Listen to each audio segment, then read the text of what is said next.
Good morning प्यारे बच्चों। आज हम बात करते हैं फंक्शन, एक इम्पॉर्टेंट पॉइंट फंक्शन। फंक्शन क्या होता है इसके बारे में थोड़ा सा डिस्कस करते हैं।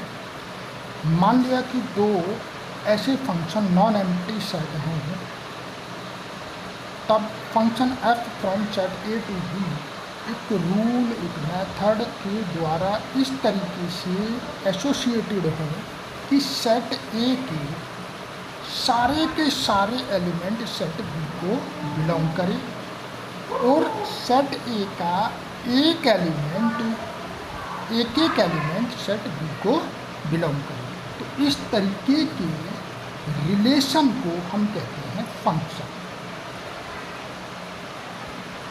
सेट ए या फिर एक दूसरी definition f from a set A to set B associates each element of set A to a unique element of set B. अर्थात सेट ए का एक एलिमेंट सेट बी को बिलोंग करे, दूसरा एलिमेंट दूसरे को, तीसरा तीसरे को, चौथा को एलिमेंट को बिलोंग करे। या इसका एक एग्जाम्पल हम ले सकते हैं कि हर कंट्री में, इस वर्ल्ड में बहुत सारी कंट्री हैं, हर कंट्री की कोई ना कोई कैपिटल होगी। कोई कंट्री ऐसा नहीं है जिसकी कोई कैपिटल ना हो। तो कंट्री पहले वाले सेट में मान लिया कंट्री है और दूसरे सेट बी में जो है वो कैपिटल है। तो हर कंट्री की कोई ना कोई कैपिटल होगी।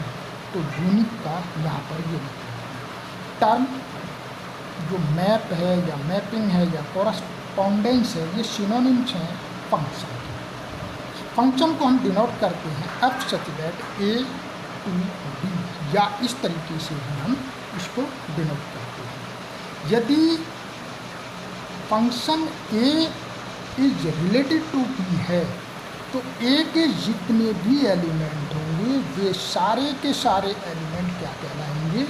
डोमेन। और सेट बी में जितने भी एलिमेंट होंगे वे सारे के सारे क्या कहलाएंगे? कोडोमेन।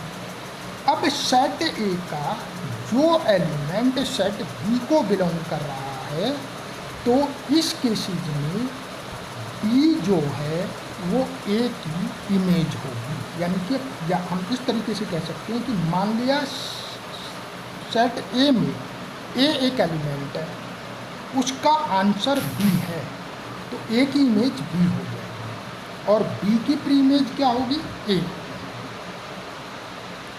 अब सेट ए का जो भी आंसर बी को बिलोंग करेगा उसे हम कहते हैं रेंज।